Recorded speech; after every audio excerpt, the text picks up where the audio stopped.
তো এই পর্বে আমরা আলোচনা করব জাভাস্ক্রিপ্টের ফর অফ লুপ নিয়ে।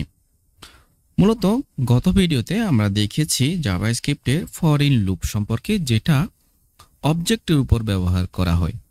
আজকে আমরা দেখব জাভাস্ক্রিপ্টের ফর অফ লুপ নিয়ে, যেটা আমরা ব্যবহার করি মূলত অ্যারের উপর।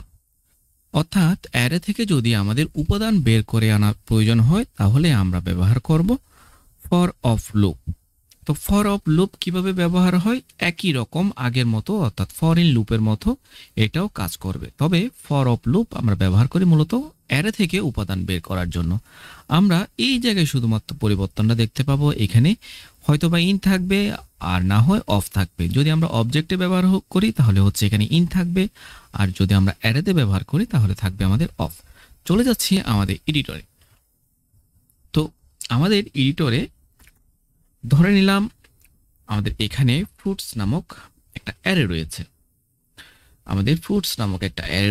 এর মধ্যে বেশ কিছু তথ্য রয়েছে, আইটেম রয়েছে আপেল, কলা, কমলা, আম। তো এই জিনিসগুলো যদি আমরা সিঙ্গেল অ্যাক্সেস করতে চাই তাহলে আমরা ফর অফ ব্যবহার করব। তো ফরের মধ্যে আমরা ফ্রুটস নামক একটা ভেরিয়েবল এখানে তৈরি করে নিলাম।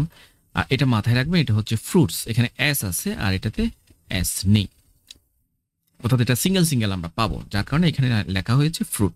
তো ফ্রুট নামক একটা ভেরিয়েবল এখানে তৈরি করে নিলাম। আর অফ এর পরে থাকতেছে আমাদের অ্যারে, এই অ্যারেটাই আমাদেরকে এখানে দিতে হবে। তো কনসোল লগের মধ্যে আমরা সরাসরি যদি এই ফ্রুটটা যদি এখানে লিখে দিই তাহলে আমরা সমস্ত তথ্যগুলো সিরিয়াল বাই পেয়ে যাব।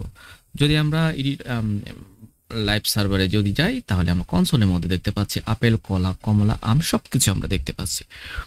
তো এইভাবে আমরা ফর অফ ব্যবহার করে সবগুলো তথ্য খুব সুন্দরভাবে আমরা আউটপুট করতে পারবো। তো চাইলে আমরা কোনো একটা স্ট্রিং এর মধ্যেও ফর অফ জিনিসটা আমরা ব্যবহার করতে পারি।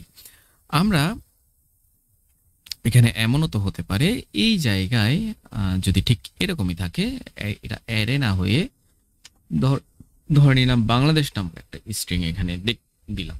তো এই ছোট ছোট অংশ আমাদের এখানে বিভক্ত হয়ে যাবে, এই যে, অর্থাৎ একটা একটা অক্ষর হয়ে সে কি করবে, আমাদের শব্দ হয়ে আমাদের এখানে চলে আসবে, অক্ষর হয়ে এটা চলে আসবে। তো এভাবে আমরা স্ট্রিং এর ক্ষেত্রে আমরা ব্যবহার করতে পারি। তো চাইলে আমরা অবজেক্টের উপরও ব্যবহার করতে পারি। তবে আমরা যে বিষয়টা নজরে রাখবো, ফর অফ ব্যবহার করব অ্যারের উপর আর ফর ইন ব্যবহার করব অবজেক্টের উপর, তাহলে আমাদের কাজের ক্ষেত্রে যথেষ্ট পরিমাণ সুবিধা হয়ে যায়। তো এই হচ্ছে আমাদের ফর অফের ব্যবহার। ধন্যবাদ সবাইকে।